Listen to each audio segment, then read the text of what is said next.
আল্লাহ কি কি বলেছেন দীর্ঘ আলোচনা, আমি খুব সংক্ষেপে বলছি। আল্লাহ তাআলা বলছেন, ইন্না ফি খালকিস সামাওয়াতি ওয়াল আরদি ওয়া ইখতিলাফিল লাইলি ওয়ান নাহারি ওয়াল ফুলকিল্লাতি তাজরি ফিল বাহরি বিমা ইয়ানফাউন নাস ওয়া মা আনজালাল্লাহু মিনাস সামাই মিন মাইন ফাহিয়া বিহিল আরদা বা'দা মাউতিহা ওয়া বাসসা ফিহা মিন কুল্লি দাব্বা ওয়া তাসরিফির রিয়াহি ওয়াস সাহাবিল মুসাখখারি বাইনাস সামাই ওয়াল আরদি লাআয়াতিন লিকাওমি ইয়াকিলুন। সবগুলো বলে আল্লাহ বললেন এগুলোর মধ্যে নিদর্শন আছে তাদের জন্য যারা কমন সেন্স খাটায়। কি বললেন আল্লাহ? আল্লাহ বললেন আকাশ জমিনের সৃষ্টির মধ্যে, দিবারাত্রির পরিবর্তনের মধ্যে, এই যে 24 ঘন্টার 12 ঘন্টা দিন 12 ঘন্টা রাত, আর নিগতির কারণে এই যে দিবারাত্রি আমরা পাই, এই পৃথিবীটা তার অরবিটে কক্ষে যেমনি ঘুরে, আবার পৃথিবীটা তার অক্ষেও ঘুরে। যে আপনারা যারা ক্রিকেট খেলছেন এরকম স্পিন বল করেন না? হ্যাঁ, কমন পড়ছে? স্পিন বল করলে বলটা কিভাবে যায় বলেন তো? ঘুরতে ঘুরতে যায়। তো পৃথিবী যখন সূর্যের চারদিকে কক্ষে ঘুরে, ওই ঘোরার মুহূর্তে সে নিজে স্পিনিং হইতে থাকে, ঘুরতে থাকে। ওই স্পিন হইতে তার এক পিঠ থেকে আরেক পিঠে ঘুরতে তার 24 ঘন্টা সময় লেগে যায়। ওইটার কারণে দিবারাত্রি হয়। 12 ঘন্টায় আমরা দিন পাই, 12 ঘন্টায় আমরা রাত পাই। আল্লাহ বলেন এই দিবারাত্রির পরিবর্তনের মধ্যে নিদর্শন আছে। তারপরে সাগরে যে ভেসে বেড়ায় বড় বড় নৌযান, জলযান, আপনারা দেখেছেন কিনা জানি না, এই যে icon of the ocean, Titanic জাহাজের চেয়ে 10 গুণ বড় জাহাজ, আমি দেখে এসেছি পশ্চিমা দেশগুলোতে। এত বিশাল বড় জাহাজ, এটা সামনে দাঁড়ালে এটার দৈত্যের মতো মনে হয়। মালয়েশিয়াতে তো অনেক কন্ডোমোনিয়ামস, 10-15টা কন্ডোমোনিয়ামস একসাথে জোড়া লাগালে এটা যত বড়, ওই ক্রুজগুলো, জাহাজগুলো এত বড়। এক একটা জাহাজের ভেতরে 3000-4000 হোটেল রুম আছে, 8-10টা রেস্টুরেন্ট আছে, ফুটবল স্টেডিয়াম আছে, থিম পার্ক আছে, বিশাল একটা এন্টায়ার সিটি। এই বিশাল ক্রুজগুলো, Icon of the Sea, Virgin Voyages, Royal Caribbean, এগুলো সাগরের উপর দিয়ে ভেসে বেড়ায়। আল্লাহ বলে বল ফুলকিল্লাতি তাজরি ফিল বাহরি বিমা ইয়ানফাউন নাস, সাগরের উপরে বিশাল বড় বড় ক্রুজগুলো ভেসে বেড়ায়, এর মধ্যে নিদর্শন আছে। এরপর আল্লাহ বললেন আমি পানি থেকে সব প্রাণী তৈরি করেছি, ওয়া জাআলনা মিনাল মাই কুল্লা শাইইন হাই, সব প্রাণ এসেছে পানি থেকে। বিজ্ঞান এটাকে কনফার্ম করেছে। তারা বলেছে পৃথিবীর সর্বপ্রথম এককোষী প্রাণীর নাম হচ্ছে অ্যামিবা। অ্যামিবা এসছে, জুপ্লাঙ্কটন, ফাইটোপ্লাঙ্কটন, ব্যাকটেরিয়া প্লাঙ্কটন, এভাবে স্পিসিসগুলো ডেভেলপ করেছে। আল্লাহ বলে এর মধ্যে নিদর্শন আছে। এরপর আল্লাহ তাআলা বলেছেন মৌসুমী বায়ু, এই যে বায়ুর প্রবাহ, এতে নিদর্শন আছে।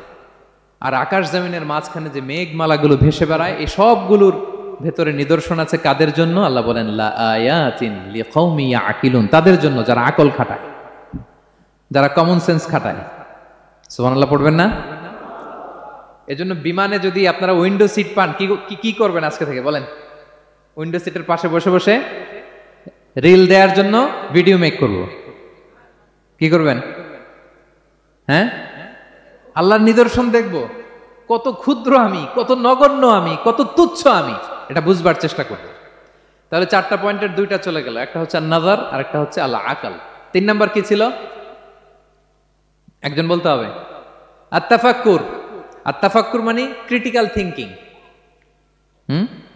ক্রিটিক্যাল থিংকিং করা। আল্লাহ যে আমাদেরকে ব্রেন দিয়েছেন, এটা দিয়ে ক্রিটিক্যাল থিংকিং করা, ব্রেনটাকে কাজে লাগানো, গড্ডালিকা প্রবাহে ভেসে না বেড়ানো, ব্রেনটাকে আমরা যেন কাজে লাগাই। আত-তাফাক্কুর।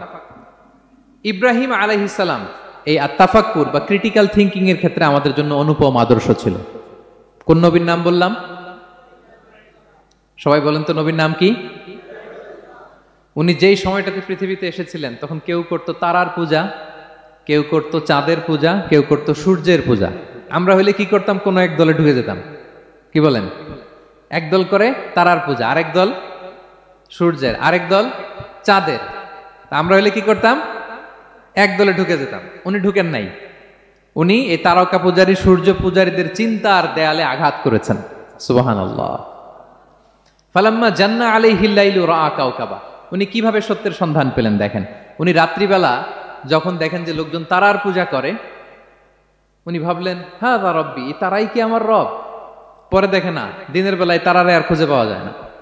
এখন মনে মনে ভাবে হায় রে, আমার রব যদি আবার মাঝে মধ্যে না থাকে তো আমি যাব কই?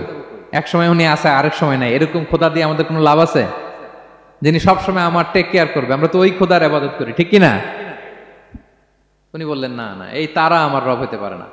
এরপর দেখা যায় আরেকদিন রাত্রিবেলা সবাই চাঁদের পূজা করে, কি দ্যুতিময় চাঁদ, জ্যোৎস্না ছড়ায়। তো উনি ভাবলেন আহাদা রাব্বি, এটাই কি আমার রব? পরে দিনের বেলা যখন দেখে না চাঁদ তো আর দেখা যায় না, চাঁদ তো আর নাই, ভ্যানিশ, ডিসঅ্যাপিয়ার। পরে বলে না, চাঁদ আমার রব হইতে পারে না। এবার দিনের বেলা দেখলেন দ্বিপ্রহরের জল জলে সূর্য খা খা রোদ বিলাচ্ছে গোটা বিশ্বে। দেখে যে সবাই এটার ফলোয়ার বেশি, সবাই সূর্যের পূজা করে। কিন্তু আবার গোধূলি লগ্নে সানসেটের টাইমে যখন সূর্যও ডুবে গেল, হায় হায়, উনি বিপদে পড়লেন। এবার আমি কই যাব, সূর্যও তো থাকে না। আল্লাহু আকবার। তখন তিনি ঘোষণা দিলেন, ইন্নী ওয়াজ্জাহতু ওয়াজহিয়া লিল্লাযী ফাতারাস সামাওয়াতি ওয়াল আরদা হানিফা ওয়া মা আনা মিনাল মুশরিকিন। হে তারকা পূজারী, হে চাঁদের পূজারী, হে সূর্য পূজারী, আমি তোমাদের কোনো দলের সাথে নাই, বরং আমি আমাকে ওই সত্তার দিকে মনোনিবেশ করলাম, আত্মসমর্পণ করলাম। ফাতারাস সামাওয়াতি ওয়াল আরদ, যিনি আকাশ সৃষ্টি করেছেন, জমিন সৃষ্টি করেছেন। হানিফা ওয়া মা আনা মিনাল মুশরিকিন, আমি শিরক করি না, আমি হানিফ হিসেবে সেই আল্লাহর ইবাদত শুরু করে দিলাম। পড়েন আল্লাহু আকবার। তাইলে উনি স্রোতে গা ভাসান নাই, কোন এক দলে না ঢুকে উনি ওনার ক্রিটিক্যাল থিঙ্কিং, ওনার অ্যানালজি, ওনার বিবেককে উনি কাজে লাগিয়েছেন। তো সম্মানিত সুধী, এজন্য চিন্তা করা, এটাকে আরবিতে বলে আত-তাহান্নুস মিন বাকায়া আল ইব্রাহিমিয়া। এটা ইব্রাহিমী চিন্তার অবশিষ্টাংশ। সেদিন ইব্রাহিম আলাইহিস সালাম এভাবে চিন্তা করতেন, গবেষণা করতেন। সূরাতুন নাহলে আল্লাহ তাআলা মৌমাছি কিভাবে মধু সংগ্রহ করে এই ইনফরমেশনটা যখন আমাদের সামনে পেশ করলেন, এই আয়াতের শেষেও তিনি একই কথা বললেন, ইন্না ফি যালিকা লাআয়াতান লিকাওমি ইয়াতাফাক্কারুন। নিশ্চয় এর মধ্যে যারা চিন্তাশীল তাদের জন্য নিদর্শন আছে। মৌমাছি যে মধু সংগ্রহ করে, আপনারা মৌচাক দেখছেন? কে কে দেখি মৌচাক দেখছেন? মাশাআল্লাহ। আচ্ছা, ঠিক আছে। রাসূল সাল্লাল্লাহু আলাইহি ওয়াসাল্লাম মধু বড্ড পছন্দ করতেন। পিওর হানি, দুর্গন্ধওয়ালা হানি তিনি খেতেন না, পিওর হানি খাবেন, খুবই এনার্জেটিক। এবং কোরআনে মাত্র দুইটা জিনিসকে শেফা বলা হয়েছে, এক হচ্ছে কোরআনকে বলা হয়েছে শেফা, আর এই মধুকে বলা হয়েছে শেফা। সুবহানাল্লাহ। আল্লাহ তাআলা বললেন, ওয়া আওহা রাব্বুকা ইলান নাহলি আনিত্তাখিযি মিনাল জিবালি বুয়ুতা ওয়া মিনাশ শাজারি ওয়া মিম্মা ইয়ারিশুন। আল্লাহ তাআলা মৌমাছিকে শিখাই দিলেন কিভাবে মৌচাক বাঁধতে হবে। এবং আল্লাহ বললেন, ইত্তাখিযি মিনাল জিবালি বুয়ুতা, তোমরা পাহাড়ে মৌচাক বাঁধো, ওয়া মিনাশ শাজার, গাছের মগ ডালে বাঁধো, অথবা উঁচু মাচার উপরে বাঁধো, যাতে গ্রামের ছোট্ট ছেলেরা ঢিল মারতে না পারে। মৌচাক যারা দেখছেন, এটা কি নিচু নিচু জায়গায় মৌমাছির মৌচাক হয় না, উঁচু একেবারে মগ ডালে। এটা মৌমাছিরা শিখাই দিছে কে? হ্যাঁ, কে শিখিয়েছে? আল্লাহ সুবহানাহু ওয়া তাআলা মৌমাছিকে শিখিয়ে দিয়েছে। যারা আরবি বোঝেন তারা বুঝতে পারবেন, ইত্তাখিদি এটা ফেমিনিন জেন্ডার। তার মানে আল্লাহ যা অর্ডার করেছেন এটা পুরুষ মৌমাছিকে অর্ডার করেন নাই, নারী মৌমাছিকে। তো গবেষণায় দেখা গিয়েছে পুরো মৌচাকের বাসাটাকে এখানে যে লিডারশিপ বহন করে এটা কোনো পুরুষ মৌমাছি না, এটা নারী মৌমাছি। সুবহানাল্লাহ। এবং তিন ধরনের মৌমাছি থাকে, একটা হচ্ছে কুইন বি, রানী মৌমাছি, আর একটা হচ্ছে মেল বি, এরা বংশ বিস্তার করে, আর একটা হচ্ছে ওয়ার্কার বি, এরা এই মধু আনা নেওয়া করে।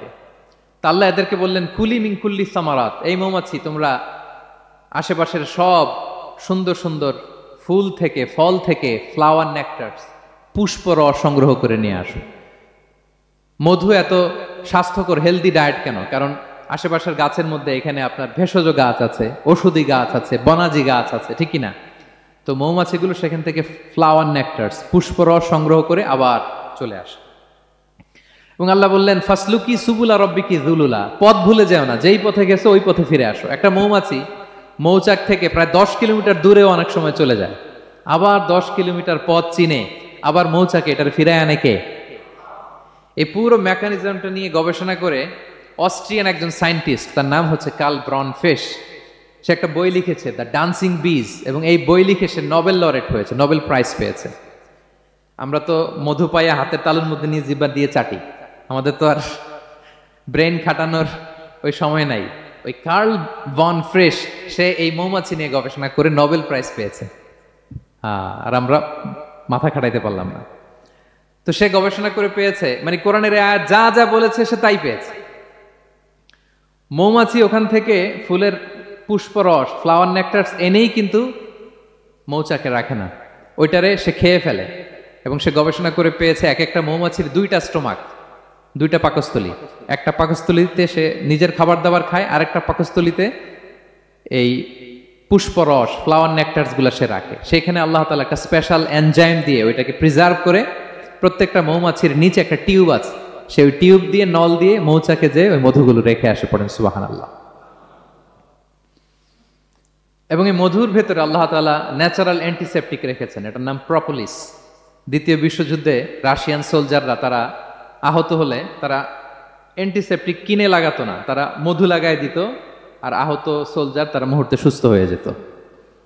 যাদের বাতের ব্যথা আছে, বাতের ব্যথা আছে না অনেক মুরব্বীদের, ওই বাতের ব্যথার মধ্যে যদি মৌমাছির হুল ফুটাই দিতে পারেন, একদিনের মধ্যে বাতের ব্যথা ভালো হয়ে যাবে। সাময়িক হয়তো ব্যথা পাবে, মৌমাছি যখন কামড় দেয় ব্যথা লাগে না, নাকি আরাম লাগে? কামড় খাইছেন মৌমাছির কখনো? হ্যাঁ। তো বাতের ব্যথার মধ্যে আপনি মৌমাছির হুল ফুটাই দিলে আর ব্যথা নাই। সুবহানাল্লাহ বিহামদি।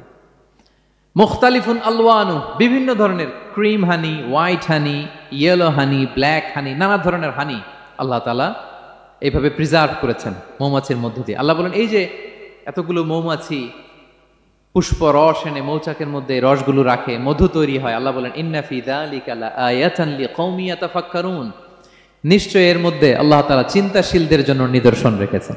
যারা চিন্তা করে, তারা হাতের তালুতে শুধু জিহ্বা দিয়ে চেটে চেটে খায় না, তারা ভাবে কোত্থেকে আসলো এই মধু, কিভাবে মৌমাছিগুলো যায়, কিভাবে ফিরে আসে। তাহলে বলেন তো আমাদের চিন্তাশীলতার দরকার আছে না নাই? সূরা আলে ইমরানের 190 নম্বর আয়াতে আল্লাহ তাআলা বলেছেন, যারা আকাশ বাতাস পৃথিবী সৃষ্টি নিয়ে চিন্তা করে এবং সর্ব অবস্থায় আল্লাহ তাআলার জিকির করে, ওয়া ইয়াতাফাক্কারুনা ফি খালকিস সামাওয়াতি ওয়াল আরদ, এবং তারা তাফাক্কুর করে, ক্রিটিক্যাল থিংকিং করে, এবং তারা বলে মা খালাকতা হাযা বাতিলা, হে আল্লাহ তুমি অনর্থক কিছু সৃষ্টি করো নাই। মনে রাখবেন এই পৃথিবীতে আল্লাহ তাআলা অনর্থক কোনো কিছু সৃষ্টি করে নাই, করেছে? যেটাই সৃষ্টি করেছে এটা এর মধ্যে মানব কল্যাণ আছে না নাই? আল্লাহ তাআলা আমাদের জন্য কল্যাণ রেখেছেন। এবং এই আয়াত যখন নাজিল হল, বিষ্ণু ঈসা ইসলাম বললেন ওয়াইলুন লিমান কারাআহা ওয়া লাম ইয়াতাফাক্কার ফিহা, ধ্বংস তাদের জন্য যারা এই আয়াত তেলাওয়াত করে কিন্তু এই আয়াত নিয়ে চিন্তা করে না, গবেষণা করে না। এবং কোরআনের বিভিন্ন আয়াতে আল্লাহ তাআলা বিষ্ণুনবীকে বলেছেন, নবী হে আপনি আপনার উম্মতদেরকে নবীদের ঘটনা শোনান। কোরআনের 3 ভাগের 1 ভাগ হচ্ছে ঘটনা। পুরো কোরআনের 3 ভাগের 1 ভাগ কি? ঘটনা, স্টোরি টেলিং। কারণ গল্প মানুষের মনে দাগ কাটে। আল্লাহ তাআলা বলেছেন ফাকুসুসিল কসাসা লাআল্লাহুম ইয়াতাফাক্কারুন, নবী হে আপনি তাদেরকে কিচ্ছা শোনান, ঘটনা শোনান, নবীদের কাহিনী শোনান, লাআল্লাহুম ইয়াতাফাক্কারুন, যাতে করে তারা ক্রিটিক্যাল থিংকিং করে। তারা লূত আলাইহিস সালামের কওমের ঘটনা যখন শুনে যে আল্লাহ তাআলা আপসাইড ডাউন করে দিয়েছিলেন, তারা যখন কওমে আদের ঘটনা শুনে, কওমে সামুদের ঘটনা শুনে, তারা যেন চিন্তাশীল হয়। এবং বিশ্বনবীর সাহাবী আবু দারদা রাদিয়াল্লাহু তাআলা আনহু উনি বলতেন তাফাক্কুরু সাআতিন খায়রুন মিন কিয়ামি লাইলা, 1 ঘন্টা কেউ যদি আল্লাহর সৃষ্টি নিয়ে চিন্তা করে সেটা সারা রাত তাহাজ্জুদের সালাত অফার করার চেয়ে উত্তম। আমরা অনেকে মনে করি শুধু তাসবিহ পড়াই ইবাদত, জিকির করাই ইবাদত, শুধু কোরআন তেলাওয়াতই মনে হয় ইবাদত, শুধু কিয়ামুল লাইল করাই ইবাদত। কিন্তু বিশ্বনবীর সাহাবী যিনি ইসলাম আমাদের চেয়ে ঢের বেশি বুঝেছেন, তিনি বলেন আল্লাহর এই সৃষ্টি শৈলী, এই সৃষ্টি নৈপুণ্য নিয়ে 1 ঘন্টা চিন্তা করা, ক্রিটিক্যাল থিংকিং করা সারা রাত নফল তাহাজ্জুদের চেয়েও সেরা। এবার বলেন আমাদের চিন্তা করার দরকার আছে না নাই? ব্রেনটা খাটাবেন তো। এই যে যারা কনভার্টেড মুসলিম হয় এরা কিন্তু অনেক চিন্তা ফিকির করে, নিজের সাথে নিজে বোঝাপড়া করে, ক্রিটিক্যাল থিংকিং করে, তাদের অ্যানালজি কাজে লাগিয়ে, আল্লাহর দেয়া ব্রেনকে কাজে লাগিয়ে এরপরে শাহাদা পাঠ করে, এমনি এমনি না। এই যে কিছুদিন আগে আমেরিকান এক পপ স্টার কালেমা পড়ছে না? আপনি জানেন একটা ধর্ম চেঞ্জ করা, একটা ফেইথ চেঞ্জ করা, এটা কত বড় সিদ্ধান্ত? হ্যাঁ, বাপদাদার ধর্ম বয়স 30-40, এতদিন যে ধর্ম মানলাম এটাকে চেঞ্জ করে নতুন ধর্মে কনভার্ট হয়, এটা কত বড় সিদ্ধান্ত? Could you imagine that? It's not a joke. নিজের সাথে নিজের অনেক বোঝাপড়া করতে হয়, তারাই ক্রিটিক্যাল থিংকিং করে। এবং বিষ্ণু ঈসা ইসলাম উনি নবী হওয়ার আগেও এই চিন্তার ইবাদত করতেন। তিনি হেরা গুহায় চলে যেতেন, কাবা থেকে 6 কিলোমিটার উত্তরে, 634 মিটার উঁচু, যা বলে নূরের উপরে একটা কেইভ আছে, গুহা, এটার নাম হচ্ছে গারে হেরা। ওখানে বসে বসে তিনি এই চিন্তা করতেন। তার মানে নবী হওয়ার আগে বিশ্বনবীর ইবাদত ছিল চিন্তার ইবাদত। নবী হিসেবে অ্যাসাইন্ড হওয়ার আগে বিশ্বনবীর ইবাদত কি ছিল বলেন তো? নামাজ পড়া, কোরআন তেলাওয়াত করা। কোরআন তো নাজিলই হয় নাই, কোরআন তেলাওয়াত করবে কেমনে? তখন 6 মাস বসে বসে উনি ওখানে কি করেছেন বলেন? ধ্যানমগ্ন করেছেন, ধ্যানমগ্ন ছিলেন, তিনি চিন্তা করতেন। ওইটাই ছিল ওনার আধ্যাত্মিক শিক্ষায়তন। ওই নির্জন গুহার মধ্যে উনি যখন চিন্তায় মগ্ন ছিলেন, আল্লাহর সৃষ্টি শৈলী নিয়ে চিন্তা করতেন, ঠিক ওই মুহূর্তে, অন্তিম মুহূর্তে ওই মাহেন্দ্রক্ষণে নাজিল হয়েছে ইকরা বিসমি রাব্বিকাল্লাযী খালাক, read in the name of your Lord who has created. পড়ো তোমার প্রভুর নামে যিনি তোমাকে সৃষ্টি করেছেন, শিক্ষা দিয়েছেন। তাহলে সম্মানিত সুধী, ইসলামের সূচনা হয়েছিল, এটা বলা যায় ফাইনালি যে ইসলামের সূচনা হয়েছিল এই চিন্তার ইবাদতের মধ্য দিয়ে। তো আমরা যেন চিন্তা করি। তাহলে 4টা পয়েন্টের 3টা আমরা ক্লিয়ার করে ফেললাম। আর তাফাক্কুর, ক্রিটিক্যাল থিঙ্কিং ও শেষ। 4 নম্বর কি বলেছিলাম? হ্যাঁ বলো তো। আর তাদাব্বুর। আর তাদাব্বুর মানে পন্ডারিং অন দ্য কোরআন, কোরআনকে গবেষণা করে পড়া, কোরআনের আয়াতের অন্তর্নিহিত মর্মার্থ, গূঢ় রহস্য উদ্ঘাটনের চেষ্টা করা। আল্লাহ বলেন আফালা ইয়াতাদাব্বারুনাল কোরআন আম আলা কুলুবিন আকফালুহা, ওরা কি কোরআন নিয়ে একটু চিন্তা গবেষণা করবে না, নাকি ওদের অন্তরে জং ধরা তালা পড়ে গিয়েছে? তাহলে আমরা যে গড়গড় করে তেলাওয়াত করি, আল্লাহ শুধু এই তেলাওয়াত করতে বলেননি। হ্যাঁ, তেলাওয়াত করলে প্রতি অক্ষরে 10 নাকি, ঠিক আছে, কিন্তু আল্লাহ বলেছেন ওরা কি কোরআন নিয়ে চিন্তা গবেষণা করবে না? আফালা ইয়াতাদাব্বারুনাল কোরআন, কোরআন তো এসেছে গোটা বিশ্বকে কাঁপিয়ে দিতে, হিস্ট্রিকে বদলে দিতে কোরআন এসেছে। মা আনজালনা আলাইকাল কোরআন লিতাশকা, নবী হে হতভাগা জাতি হিসেবে পৃথিবীতে থেকে যাবেন, এজন্য কোরআন পাঠাই নাই। এটা পৃথিবীর পুরো হিস্ট্রিকে চেঞ্জ করে দিবে। তাদাব্বুরুল কোরআন। আর তাদাব্বুর শব্দটা এসেছে দুবুর থেকে, দুবুর মানে পেছন। আল্লাহ বলেছেন প্রতিটা আয়াত পড়ার সময় এর পেছনের নেপথ্যের গল্পটা কি, এটাকে খুঁজে বের করো। আপনি যত বড় মুফাসসির হন, কোরআনের আয়াত আপনি যত পড়বেন, প্রতিদিন নিত্য নতুন নতুন নতুন তথ্য আপনি পাবেন। আল্লাহর কসম, আমি আল আজহারে কোরআন নিয়ে পড়াশোনা করেছি, IIM এ কোরআন নিয়ে masters, human embryology in the holy Quran, PhD-র 5 বছর, human behavioural patterns in the holy Quran. এখনো তো তাফসির করে যাই, প্রতিদিন কোরআন স্টাডি করি। একটা আয়াত যত পড়ি, প্রত্যেক স্টাডিতে নতুন নতুন ইনফরমেশন আমার মাথায় চলে আসে। শুধু আমার মাথা না, পৃথিবীর যত বড় মুফাসসির হোক তিনি, যত পড়বে কোরআন, যত রিভাইজ করবে, যত রিসার্চ করবে, প্রত্যেক রিভিশনে সে নতুন নতুন তথ্য পাবে। এজন্য আল্লাহ বলেন আফালা ইয়াতাদাব্বারুনাল কোরআন, ওরা কি কোরআন নিয়ে একটু চিন্তা গবেষণা করবে না, নাকি ওদের অন্তরে তালা, জং ধরা তালা লেগেছে? তো সম্মানিত সুধী, আসুন এই কোরআন নাজিলের মাসে আমাদের জং ধরা তালাটাকে আনলক করার জন্য আমরা কোরআনকে with vast concentration, with deep analysis and critical thinking নিয়ে যেন পড়ি। প্রতিটা আয়াত পড়ার সময় এর পেছনের গল্পটা কি, কোন প্রেক্ষাপটে নাজিল হলো, বর্তমান সময়ের সাথে কিভাবে এটাকে অ্যাটাচ করা যায়, এটার অন্তর্নিহিত গূঢ় রহস্যটা কি, এই গূঢ় রহস্য উদ্ঘাটনের কথা, কোরআন নিয়ে গবেষণার কথা এবং চিন্তার কথা বারবার কোরআন আমাদেরকে বলেছে। আমাদের এই চিন্তাকে জাগানোর জন্য এই কোরআন বারবার আমাদের কাছে আহ্বান করেছে। এখন আমাদের কি একটু সময় হবে না কোরআনকে চিন্তার সাথে গবেষণার সাথে পড়ার? হ্যাঁ, চিন্তাশীলতার সাথে গবেষণা করে কোরআন স্টাডি করার দরকার আছে না নাই? বলেন বলেন। হ্যাঁ, পড়বেন তো আপনারা। যারাই চিন্তা করবে, চিন্তাশীল হবে, কমন সেন্সকে খাটাবে, তারাই পৃথিবীর হিস্ট্রি পাল্টে দিবে। এই যে বিমান দিয়ে যে আমরা চড়ি, 2 ভাই আবিষ্কার করছে, Wilbur Wright, Orville Wright, Wright ভ্রাতৃদ্বয়। বলেন তো এই অরভিল রাইটের চোখ ছিল কয়টা? 3টা না? হ্যাঁ, উইলবার রাইটসের হাত ছিল কয়টা? আমার হাত কয়টা? আপনার হাত কয়টা? তো ওরা পারলে আমরা পারবো না কেন? কারণ এই চিন্তার ইবাদত থেকে আমরা দূরে সরে গিয়েছে। আমাদের মধ্যে রিজনিং নাই, আমাদের মধ্যে লজিক্যাল আন্ডারস্ট্যান্ডিং নাই, আমাদের মধ্যে ক্রিটিক্যাল থিঙ্কিং নাই, আমাদের মধ্যে পন্ডারিং অন দ্য কোরআনিক ভার্সেস নাই। আল্লাহ তাআলা আমাদের যে বিবেক, চিন্তা শক্তি দিয়েছেন, এটাকে আমরা কাজে লাগাই না, এজন্য আমরা পিছিয়ে পড়েছি। সম্মানিত সুধী, কোরআন বারবার আমাদের এই চিন্তা শক্তিকে জাগানোর জন্য আহ্বান করেছে।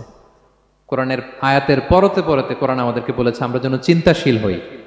এই যে সফিস্টিকেটেড ব্রেইন আল্লাহ তাআলা দয়া করে আমাদেরকে দান করেছে, আমরা যেন এই ব্রেইনটাকে কাজে লাগাই, আমরা যেন আমাদের বিবেকটাকে কাজে লাগাই, আমরা যেন আমাদের কমন সেন্সকে কাজে লাগাই। তাহলে আমাদের সোনালী অতীত আবার আমরা ফিরে পাবো। তাহলে আজকের এই আলোচনা থেকে ফাইনাল কথা হচ্ছে যে আমাদেরকে চিন্তা করতে হবে, যে কোনো জিনিসকে কোশ্চেন করতে হবে, প্রশ্ন করতে হবে, কেন, কিভাবে, ও পারলে আমি কেন পারবো না।